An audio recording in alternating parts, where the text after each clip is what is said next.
স্বাগতম মহাগ্রন্থ আল কোরআনের ধারাবাহিক তাফসিরে। আজকে ইনশাল্লাহ আমরা পবিত্র কোরআনের সূরা মায়েদার ৮২ থেকে ৮৬ নম্বর আয়াত পর্যন্ত আলোচনা করব।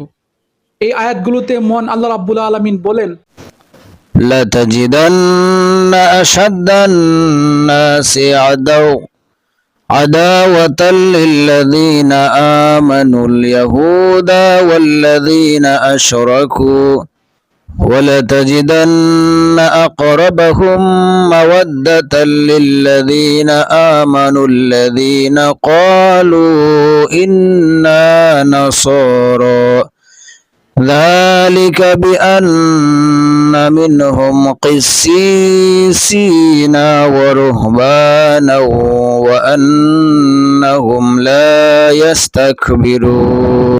অবশ্যই তোমরা ঈমানদারদের সাথে শত্রুতার ব্যাপারে ইহুদি ও মুশরিকদের বেশি কঠোর দেখতে পাবে।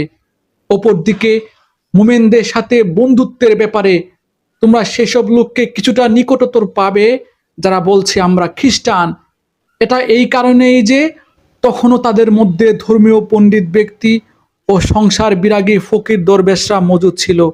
অবশ্যই এই ব্যক্তিরা অহংকার করে না। وإذا سمعوا ما أنزل إلى الرسول ترى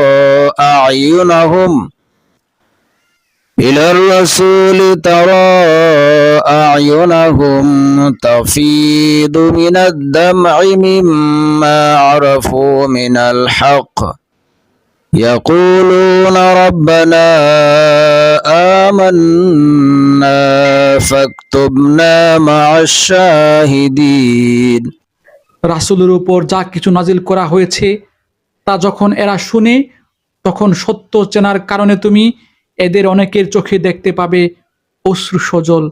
নিবেদিত হয়ে তারা বলে ওঠে, হে আমাদের মালিক, আমরা ঈমান এনেছি, তুমি আমাদের নাম সত্যের সাক্ষ্যদাতাদের দলে লিখে নাও।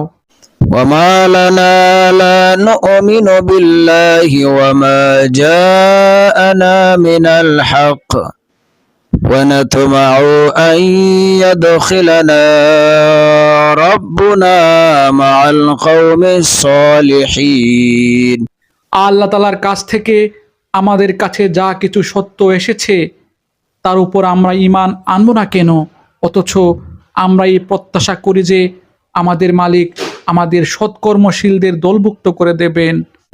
فأثابهم الله بما قالوا جنات تجري من تحتها الأنهار خالدين فيها وذلك جزاء المحسنين।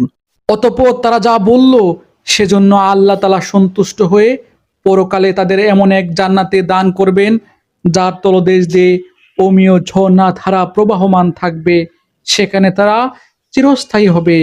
আর এটা হচ্ছে নেককার লোকদের যথার্থ পুরস্কার। والذين كفروا وكذبوا بآياتنا أولئك أصحاب الجحيم। অপরদিকে যারা কুফরি করেছে এবং আমার আয়াতগুলো যারা মিথ্যা প্রতিপন্ন করেছে তারা সবাই হবে জাহান্নামের অধিবাসী। আলহামদুলিল্লাহ, চমৎকার।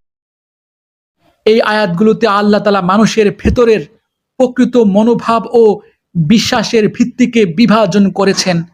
প্রথমে তিনি বলেছেন মানুষদের প্রতি সবচেয়ে কঠিনতম শত্রুতা করে ইহুদি ও মূর্তি পূজক মুশরিকগণ, কারণ তারা গোঁড়া, তারা অহংকারী, ঈমানের আলোকে গ্রহণ করতে তারা অনিচ্ছুক।